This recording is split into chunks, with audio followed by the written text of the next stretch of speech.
My name is Kala, Arvind Kala. I think the Supreme Court has no business examining whether same sex marriages should be allowed in India. Now, that decision lies with the government and with the legislature, which will pass laws for it or against it. The Supreme Court has no business doing that. I know why the Supreme Court is doing this, because there are two fundamental rights in the Indian Constitution. One is the right to freedom, and the second is the right to equality. The argument is this: if Ramesh wants to marry Naresh and Geeta wants to marry Sita, why should they should have the freedom to do so? Well, by that logic, if a guy wants to marry his sister, will the law allow it? Should it allow it? No, so India is not the only country which does not allow same-sex marriages. Japan, a very advanced nation, it disallows it. It says no, it's not. Marriage should be between a heterosexual couple, between a man and a woman. And that is Singapore, same thing. Singapore last year decriminalized gay sex, etc., etc. But it prohibits this in Vietnam and most of Southeast Asia. Now, this allowing gay marriages is mainly a Caucasian concept, mainly in Europe and America. Many states of America. Some 40 countries allow it, including Taiwan, of course, which is an outlier in East Asia. But here it doesn't. It just doesn't work. I mean, a day will come when this will happen, but in the Indian law just doesn't allow it. Now, the second thing is this: transgenders. There are only 5 lakh transgenders in India, which means 0.03% of the population, which means that in India out of 10,000 people, only one is a transgender. And the Bombay High Court says reserve jobs for transgenders. Delhi High Court says make separate laws for transgenders. That way. What about midgets? Yeah. Now midgets dwarfs are people who are less than 4 feet in height.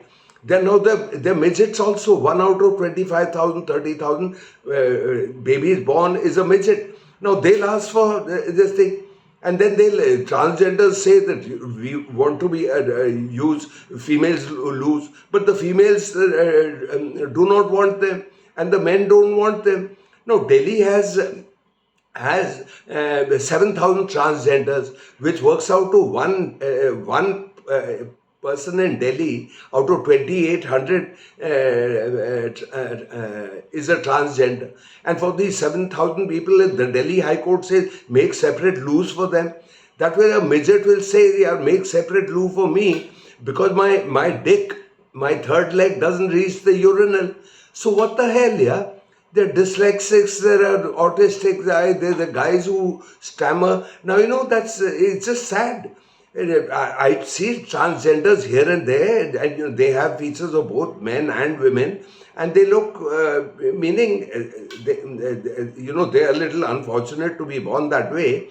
But occasionally I find them, decked up with jewelry, etc., etc., and they have a heterosexual male with them also. Maybe they'll find love wherever. But these are family problems. If there's a chap who's a dyslexic or this thing, it's a family problem. Yeah, and the second thing is, guy says this, then life is not fair. Life is not fair. A chap can be born with a crooked nose, a chap may be having an ear like this, or some strange thing. So that is what happens. A fellow may be, compulsive jaw boxer, meaning he keeps boxing himself on the jaw constantly and he cannot stop. Now he'll want some treatment. Well, whatever it is, yeah. Or some fellow gets leukoderma, those white patches, including that Gautam Singhania, dollar billionaire perhaps. Life is not fair.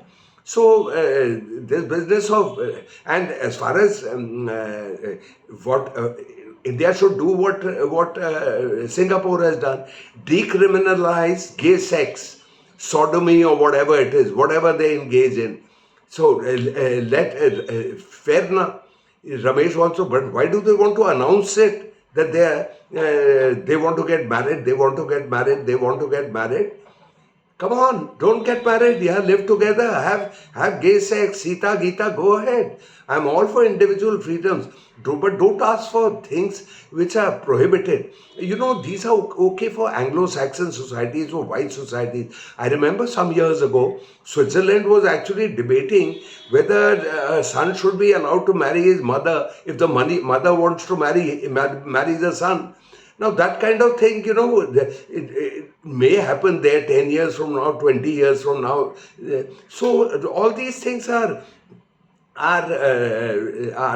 they take their own time.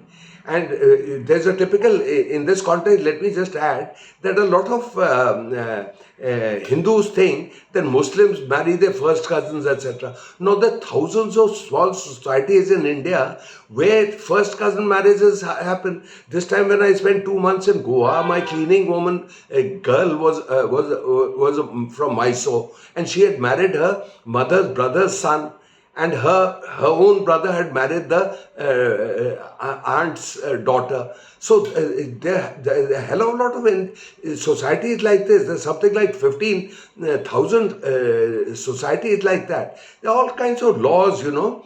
There are all kinds of laws. So this kind of thing, that gay marriages, etc., I don't think India is ready for it. It should not be a priority for anybody. And let these people shut the hell up. What's the point announcing LGBT, wearing masks and hats, etc., and standing out? What's the point? That, you know, I say stammer, and, you know, I go on a march and say, I stammer. Take it, yeah. As they say, if you have whiskey, drink whiskey. If you have a nimbu, make nimbu pani, yeah. So I think these transgenders, etc., they should be philosophic about it. What the hell, yeah? Be a transgender, yeah. Do what you want. Well, friends, I want to say something, and I've said it. If you like the video, please share it with everybody you know. And there's a red button below, subscriber button. So if you like my video, please subscribe to that. All right? I'll bid you farewell. See you later, alligator.